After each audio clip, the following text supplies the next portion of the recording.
All right, I'm going to do 3 examples right now that are not in your course pack, okay? So they're a little harder, and I think they're going to really help you in your homework problem. So let's just remember our 2 basic formulas, right?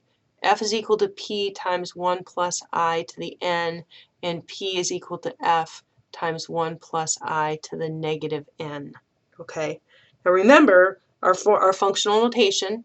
We could also do F is equal to P, F given P I n, and P is equal to F times F given, oh, sorry, P given F, I n. All right, so these are not in your book, okay? So let's do an example like this, okay?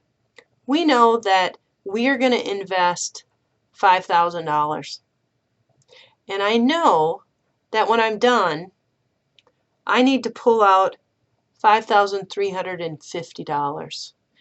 And the account I'm investing it in is 8% per year. What I don't know is how many years do I need to keep that in? How many years do I need to keep in $5,000 to get $5,350? Well, what do we know? We know that F is equal to P times 1 plus I to the n. So if we plug that in, future amount $5,350 is equal to 5,000 times 1 plus 0.08 to the n. I could do some math here, right? I can get 1.07, because I divide each side by 5,000,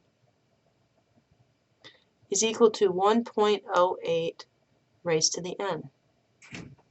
If I have something raised to the n and I want to get it down, how would I solve for that? Well, we should remember we can take the log of both sides, right? And that'll drop that exponent down.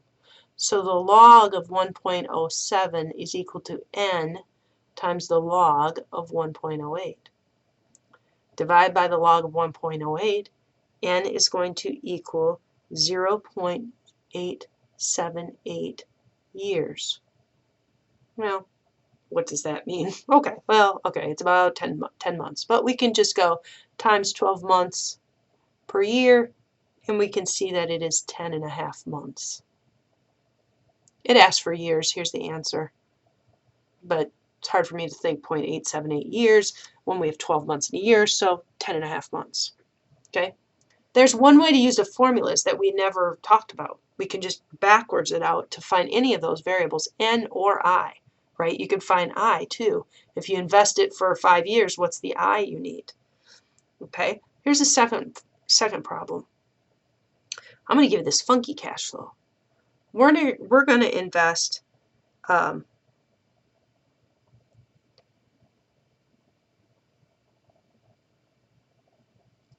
we don't know, I'm sorry here. I don't know what this value is. Okay? P is equal to what? I don't know. Okay? But I do know that it's going to be 1, 2, 3, 4, 5 years. The first year, I want to take out $1,400. The next year, I want to take out $1,320. The next year, I want to take out $1,240. The next year, I want to take out, oh, my numbers are getting small, $1,160. And the next year, I'm going to take out $1,080. So maybe I don't know, going to school, I need something, but I've decided I need to invest some money so that I can make these withdrawals. Well, what would those withdrawals be? Well, here's how we got to look at it. This is 1, 2, 3, 4, 5. We got a whole bunch of payments out there. So my present is going to be my present times let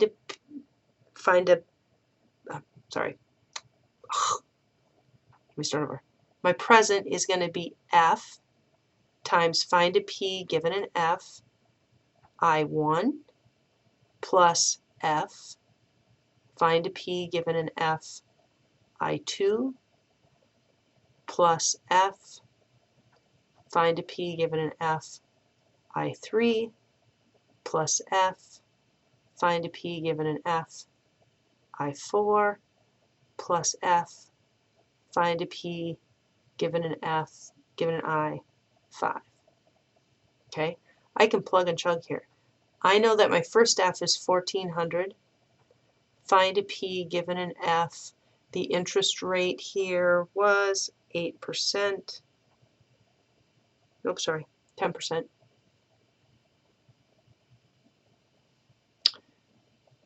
10% 1 plus 1320.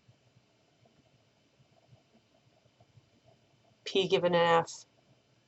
10% 2 plus 1240. P given an F. 10% 3 plus, we got to keep going here, 1160. P given F. 10% 4 plus 1080. P given F. 10% 5. Now you could do all those formulas. More power to you. Not me. I'm not going to do that. I'm just going to look up in the back of the book. Go to the back of the book at 10%. P given F for one period is 0.9091. For 2 is 0.8264. Notice I just draw this through. 3 is 0.7513. 4 is 0.6830. And 5 is 0.6209. I do all of my math, and my P is 4758.05. So I just used a bunch of single compound factors, bringing them back. The reason I do this, all of this, is so A, when I grade it, I know you're using the right equation. Here, oh, if you just made a simple, I read the wrong factor, that's a point. If you didn't even give me this and just gave me the wrong answer, you lose all the points. So there are 2 problems. I'm going to do one more problem, an additional problem here. So I got to stop though because I'm out of paper.